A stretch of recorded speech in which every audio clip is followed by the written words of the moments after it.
Hello guys, how's everything? Welcome to my channel once again. I'm so happy to be here sharing with you, and today I bring you a new video.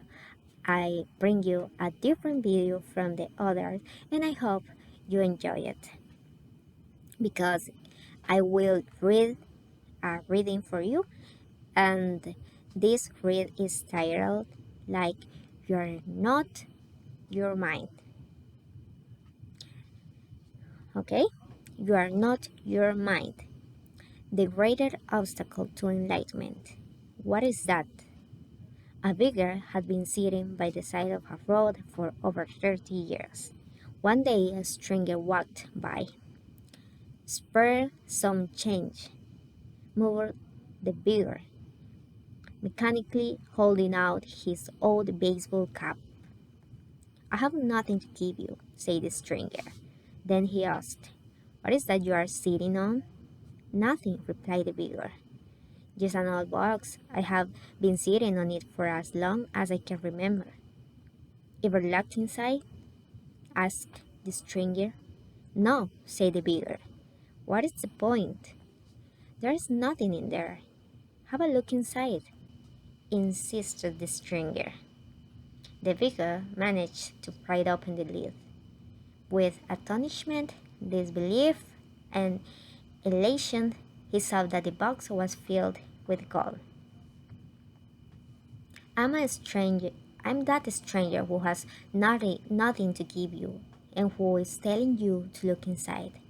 Not inside any box, as in the parable, but somewhere even closer, inside yourself. But I'm not a beggar.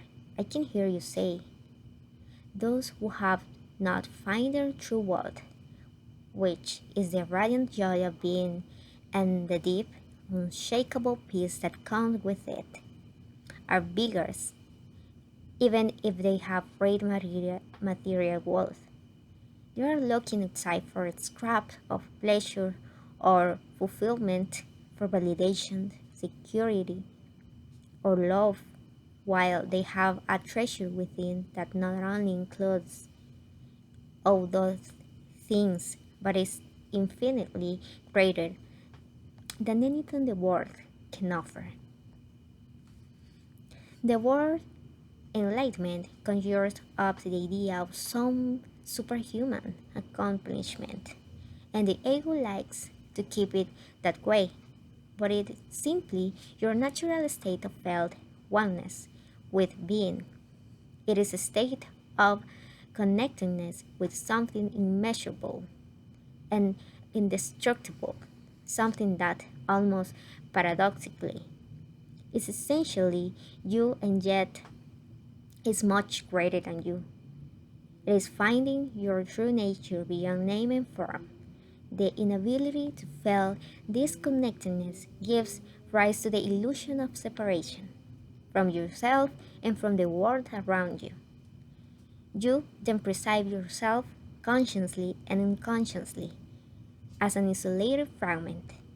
Fear arises and conflict within and without becomes the norm. I love the Buddha's simple definition of enlightenment as the end of suffering, no suffering. There is nothing superhuman in that, is there? Of course, as a definition, it is incomplete. It only tells you what enlightenment is not, no suffering. But what left when there is no more suffering? The Buddha is silent on that, and his silence implies that you have to find out for yourself. He uses a negative definition so that the mind cannot make it into something to believe in or into a superhuman accomplishment, a goal that is impossible for you to attain. Despite this precaution, the majority of Buddhists still believe that enlightenment is for the Buddha, not for them, at least not in this lifetime.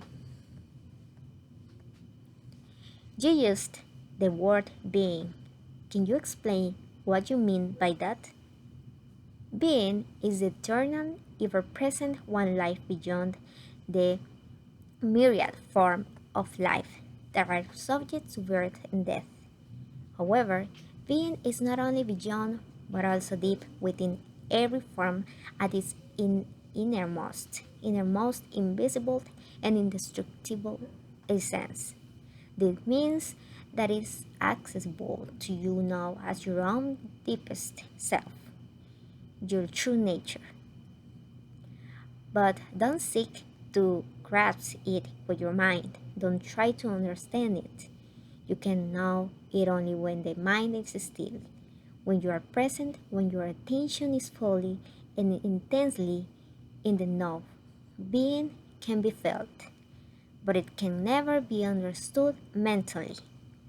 To regain awareness of being and to abide in that state of feeling realization is enlightenment. When you say being, are you talking about cool? If you are, then why don't you say it? The word gold has become empty of meaning throughout thousands of years of misuse. I use it sometimes, but I do so sparingly.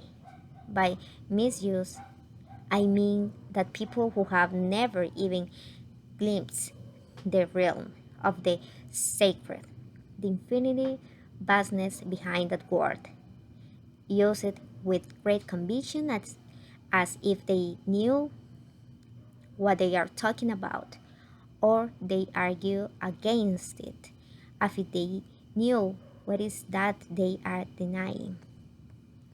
This misuse gives rise to absurd beliefs, assertions, and egoic delusions, such as my or God is the only true God, and your God is false, or Nietzsche's famous statement, God is dead. The word God has become a closed concept the moment the word is uttered. A mental image is created, no longer, perhaps, of an old man with a white beard, but still a mental representation. But still a mental representation of someone or something outside you. And yes, almost inevitably, a male someone or something. Neither God nor being nor any other word can define or explain the ineffable reality behind the word. So the only important question is whether the word is a help or a hindrance in enabling you to experience the tower which it point. Does it point beyond itself so to that transcendental reality, or does it lend itself too easily to becoming no more than an idea in your head that you believe in a mental idol? The word being explains nothing, but nor does God. Being, however, has the advantage that is in an open concept. It doesn't reduce the infinitive invisible to a finite entity. It is impossible to form a mental image of it. Nobody can claim exclusive possession of being. It is your very essence, and it's immediately accessible to you as the feeling of your own presence, the realization I am that is prior to am I this or am I that. So it's only a small step for the word being to the experience of being. What is the greatest obstacle to experiencing this reality? Identification with your mind, which causes thought to become compulsive. Not to be able to stop thinking in a dreadful affliction. But we don't realize this because almost everybody is suffering from it. so it is considered normal. This incessant mental noise prevents you from finding that realm of inner stillness that is inseparable from being. It also creates a false mind made self that casts a shadow of fear and suffering. We will look at all that in more detail later. The philosopher Descartes believed that he had found the most fundamental truth when he made his famous statement: I think, therefore am I. I think, therefore I am. He had, in fact, given expression to the most basic error: to equate thinking with being, and identity with thinking, the compulsive thinker, which means almost everyone, lives in a state of apparent separateness in an insanely complex world of conscience, problems, and conflict, a world that reflects the ever increasing fragmentation of the mind. Enlightenment is a state of fullness, of being at one, and therefore at peace, at one with life in its manifested aspect, the world, as well as with your best self and life unmanifested. At one with being, enlightenment is not only the end of suffering and of continuous conflict within and without, but also the end of the dreadful enslavement to incessant thinking. What an incredible liberation this is! Identification with your mind creates an opaque screen of concept, labeled image, words, judgment, and definition that blocks all true relationship.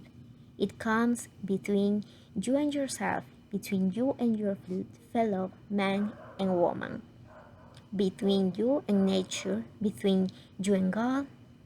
It is this stream of thought that creates the illusion of separateness, the illusion that there is you and a totally separate other. You then forget the essential fact that, underneath the level of physical appearances and separate forms, you are one with all that is. By forget, I mean that you can no longer feel this oneness as self evident reality. You may believe it to be true, but no longer know it to be true. A belief may be comforting only through your own experience, however, does it become liberating. Well, guys, thanks for watching my video. Don't forget to like this video and subscribe, please.